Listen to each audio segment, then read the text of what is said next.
তিন ব্যক্তির কাছে দোয়া নিতে কখনো ভুলবেন না। অবশ্যই তিন ব্যক্তির কাছ থেকে দোয়া নিবেন।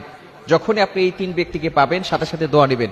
মনে রাখবেন, নবীজি সাল্লাল্লাহু আলাইহি ওয়াসাল্লাম নিজে আমাদেরকে জানিয়ে দিয়েছেন। আবু দাউদ শরীফের হাদিস, তিরমিজি শরীফের হাদিস, হযরত আবু হুরায়রা রাদিয়াল্লাহু তাআলা আনহু থেকে বর্ণিত, তিনি আমাদেরকে জানিয়ে দিয়েছেন তিন ব্যক্তির দোয়া আল্লাহ তাআলা ফিরিয়ে দেন না। লা শাক্কা ফিহিন্না, তাদের দোয়াগুলো আল্লাহ তাআলা ফিরিয়ে দেন না। তিন ধরনের ব্যক্তি। নাম্বার 1, এক নাম্বার হচ্ছে মুসাফির ব্যক্তি। যে ব্যক্তি মুসাফির, সফর করে আপনার কাছে এসেছে, সে সফরে অবস্থায় আছে, এই ব্যক্তি হচ্ছে মুসাফির। এই মুসাফির যদি আল্লাহর কাছে দোয়া করে, আল্লাহ তাআলা সাথে সাথে তার দোয়াগুলো অ্যাকসেপ্ট করে নেন। বলেন সুবহানাল্লাহ। এজন্য অনেক সময় আপনাদের এলাকায় বড় বড় ওলামায়ে কেরাম আসেন আলোচনা করার জন্য, আসে নাকি আসে না? যখন তারা আসবে অবশ্যই তাদের কাছ থেকে দোয়া নেবেন। হুজুর আমার জন্য একটু দোয়া করেন, আমার বাচ্চাটার জন্য একটু দোয়া করে দেন। এজন্য তাদের কাছ থেকে দোয়া নেবেন, আল্লাহ তাআলা সেই দোয়াগুলো অ্যাকসেপ্ট করবেন, কবুল করবেন। এজন্য এক নাম্বার হচ্ছে দাওয়াতুল মুসাফির। মুসাফিরের কাছ থেকে দোয়া নিতে কখনো ভুলবেন না। নাম্বার 2, দ্বিতীয় নাম্বার হচ্ছে দাওয়াতুল মাজলুম। যেই ব্যক্তিটা নির্যাতিত হচ্ছে, যেই ব্যক্তিটার উপরে জুলুম করা হচ্ছে, এই ব্যক্তির দোয়াটাও আল্লাহ তাআলা সাথে সাথে অ্যাকসেপ্ট করে নেন, কবুল করে নেন।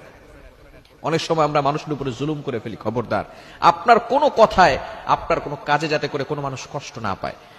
সহিহ মুসলিম শরীফের হাদিস, নবীজি সাল্লাল্লাহু আলাইহি সাল্লাম জানিয়ে দিয়েছেন, আল মুসলিমু মান সালিমাল মুসলিমুনা মিন লিসানিহি ওয়া ইয়াদিহি। প্রকৃত মুসলমান হচ্ছে ওই ব্যক্তি যার হাত এবং মুখ থেকে সকল মুসলমান নিরাপদে থাকে। A true Muslim is a person. প্রকৃত মুসলমান তো ওই ব্যক্তি, those hand and mouth for safe everyone, যার হাত এবং মুখ থেকে সকল মুসলমান নিরাপদে থাকে।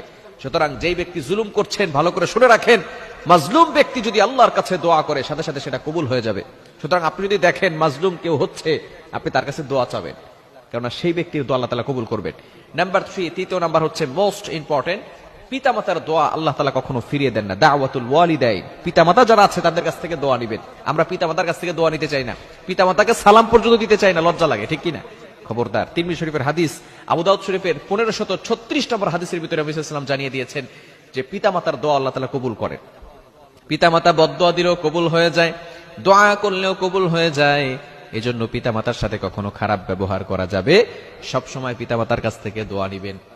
নবীজি সাল্লাল্লাহু আলাইহি সাল্লাম জানিয়ে দিয়েছেন, পিতামাতা হচ্ছে তোমার জন্য জান্নাত, পিতামাতা তোমার জন্য জাহান্নাম। হুমা জান্নাতুকা ওয়া নারুকা, ইউর প্যারেন্টস আর হেভেনলি ওর হেল। পিতামাতাই হচ্ছে তোমার জন্য জান্নাত, পিতামাতাই তোমার জন্য জাহান্নাম। এজন্য পিতামাতার কাছ থেকে দোয়া নিবেন। আপনি দোয়া নিতে কোথায় যাচ্ছেন? কোন পীরের কাছে যাচ্ছেন? কোন হুজুরের কাছে যাচ্ছেন? জান্নাত তো আপনার ঘরে পড়ে আছে। নবী সাল্লাল্লাহু আলাইহি ওয়াসাল্লাম জানিয়ে দিয়েছেন, আল জান্নাতু তাহতা আকদামিল উম্মাহাত, মায়ের পায়ের নিচে আল্লাহ তাআলা সন্তানের জান্নাত রেখে দিয়েছেন। আর আপনি জান্নাত নিতে কোথায় যান? আপনার ঘরের ভিতরে আল্লাহ তাআলা জান্নাত রেখেছেন। এজন্য পিতামাতার কাছ থেকে দোয়া নিতে পারবো তো ইনশাআল্লাহ? পিতামাতার কাছ থেকে দোয়া নিবেন। মুসাফির ব্যক্তির কাছে